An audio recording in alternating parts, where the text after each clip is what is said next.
పెంచిన కరెంటు ఛార్జీలు వెంటనే రాష్ట్ర ప్రజలపై మోపిన కరెంటు భారాన్ని వెంటనే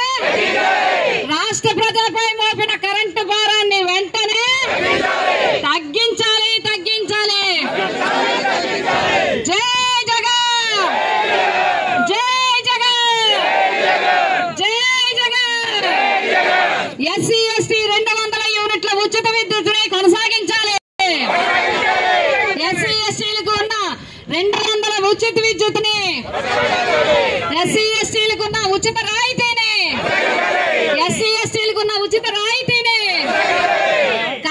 రైతులకు కరెంటు కనెక్షన్లు వెంటనే, రైతులకి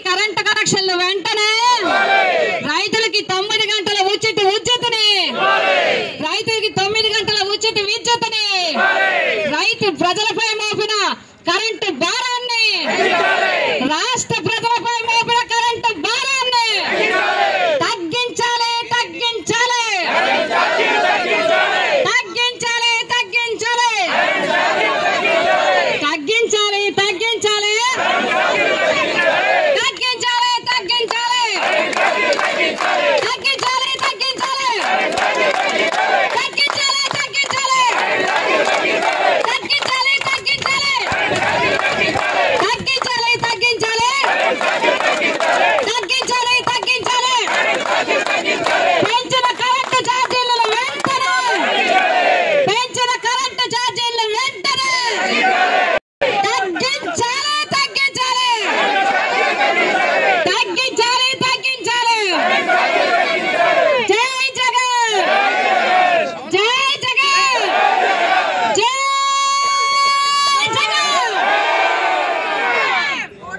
రాష్ట్ర ప్రజలపై ఇచ్చిన హామీలు మరచి ప్రజలందరి మీద విద్యుత్ ఛార్జీల పేరుతో ఎంతో భారాన్ని మోపిన వెంటనే వైఎస్ఆర్సీపీ పార్టీ రాష్ట్ర అధ్యక్షులు గౌరవనీయులు ముఖ్యమంత్రి వర్యులు శ్రీ వైఎస్ జగన్మోహన్ రెడ్డి గారు స్పందించి వెంటనే రాష్ట్ర వ్యాప్తంగా వైఎస్ఆర్సీపీ ప్రజలందరూ కూడా, పార్టీ శ్రేణులందరూ కూడా ప్రజల వెన్నంటి ఉండాలి అని చెప్పి ఈరోజు రాష్ట్ర వ్యాప్తంగా నిరసన తెలియజేయడానికి ప్రభుత్వం వెంటనే పెంచిన విద్యుత్ ఛార్జీలన్నింటినీ కూడా తగ్గించాలని చెప్పి తీవ్ర నిరసనని, పోరుబాటుని చేపట్టడం జరిగింది.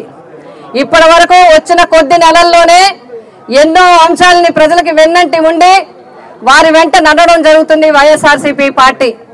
మా అధ్యక్షులు ఇచ్చిన పిలుపు మేరకు పిఠాపురం నియోజకవర్గంలో రాజుగారి కోట నుంచి ఈ విద్యుత్ కేంద్రం వరకు కూడా మరి మొత్తంగా ప్రొసెషన్ చేసుకుంటూ ఈ రోజు ఇక్కడ విద్యుత్ అధికారులకి మా నిరసన తెలియచేయడంతో పాటు ప్రజల తరపున కొన్ని డిమాండ్స్ ని వారి ద్వారా ప్రభుత్వానికి అందించడం జరుగుతూ ఉంది. ఇప్పటికే ఈ 5-6 నెలల్లోనే సుమారు 15,000 కోట్ల పైన విద్యుత్ భారాన్ని ప్రజలపై మోపడం జరిగింది. మరి ఎన్నికల్లో ఇచ్చిన హామీని, ఎన్నికల్లో చెప్పిన మాటల్ని, ఎన్నికల ప్రసంగాల్లో ఇచ్చిన మాటల్ని ఎక్కడ కూడా అమలు చేయకుండా ఎన్నో రకాల మాటలు ప్రజలకి చెప్పడం జరిగింది. మరి విద్యుత్ ఛార్జీలు పెంచబోమని, విద్యుత్ ఉత్పత్తిని ప్రజల చేత చేయిస్తామని, ఎట్టి పరిస్థితుల్లోనూ ఛార్జీల పెంపు ఉండదని, ఇంకా అవసరమైతే తగ్గిస్తామని కూడా హామీ ఇచ్చి ఈరోజు ప్రజలపై భారాన్ని మోపడం జరిగింది. ఇంకా ముందుకెళ్లే కల్దే మనకి పవన్ విద్యుత్ కానీ, మరి సోలార్ విద్యుత్ కానీ ఉత్పత్తి చేయిస్తామని, ప్రజలకి రాయితీ ఇస్తామని, ప్రజలే కరెంటును అమ్మొచ్చు అని చెప్పి మాటలు చెప్పి ఈ రోజు ప్రజలపై భారాన్ని మోపడం జరుగుతుంది. ఈరోజు మనం తీసుకున్నట్లయితే ఇది కేవలం సవరణ ఛార్జీల పేరుతో ఒకటి, అదేవిధంగా మీటర్స్ ని యూజర్స్ ఛార్జెస్ కింద ఒకటి, ఇప్పుడు తాగునీరుకి మరి మున్సిపాలిటీల్లో కానీ పంచాయతీల్లో కానీ తాగునీరుకి ఇచ్చే సర్వీస్ ట్యాక్స్ కూడా వేయడానికి ప్రభుత్వం సిద్ధంగా ఉన్నట్లు తెలియవస్తుంది. అలాగే మురుగునీటిని శుద్ధి చేస్తే దాన్ని కూడా యూజర్స్ మీద వేసే మరి పరిస్థితులు కనబడతా ఉన్నాయి. ఈ విధంగా ప్రజల యొక్క పేద ప్రజలు, అట్టడుగు వర్గాలు, అన్ని వర్గాల ప్రజలపైన కూడా విద్యుత్ భారాన్ని వేయడం జరిగింది. అందుచేత మేము ఇదందరం కూడా పిఠాపురం నియోజకవర్గ తరపున ఈరోజు స్థానిక సంస్థల ప్రతినిధులందరూ, సంస్థాగత ప్రతినిధులందరూ, నాయకులందరూ, సోదరీమణులందరూ, కార్యకర్తలందరూ, అభిమానులందరూ కలిసి ప్రజల వెన్నంటి నిలిచి ఈరోజు మా నిరసనని తెలియజేస్తా ఉన్నాం. మా పోరుబాటని కొనసాగిస్తా ఉన్నాం.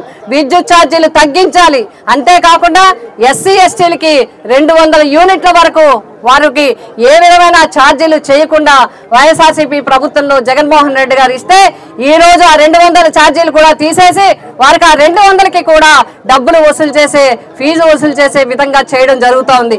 కాబట్టి ఇవన్నీ వెంటనే కొనసాగించాలి. రైతులకి వెంటనే 9 గంటలు కరెంటు కూడా ఇవ్వకుండా 7 గంటలు మాత్రమే ఇవ్వటం జరుగుతుంది. అది కూడా చాలా చోట్ల అది అక్కడక్కడ అప్పుడప్పుడు ఇవ్వడం జరుగుతుందని చెప్పి రైతులు చెప్తున్నారు. కాబట్టి 200 యూనిట్లు ఎస్సీ ఎస్టీలకి కొనసాగించాలి. రైతులకి నూతన కనెక్షన్లు ఇవ్వాలి.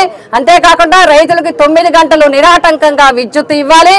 పెంచిన విద్యుత్ భారాన్ని వెంటనే తగ్గించాలి. ఇప్పటి వరకు 15,000 కోట్లు ఏవైతే వసూలు చేయబడున్నాయో అవి తిరిగి ప్రజలకి సర్దుబాటు చేసి ఇచ్చే విధంగా చేయాలని మేమందరం కూడా డిమాండ్ చేస్తా ఉన్నాం. ఈ కూటమి ప్రభుత్వాన్ని కోరుతా ఉన్నాం. ప్రజలందరి తరఫున మేము అభ్యర్థిస్తా ఉన్నాం. మా నిరసనని తెలియజేస్తా ఉన్నాం. కాబట్టి పెంచిన విద్యుత్ ఛార్జీలు వెంటనే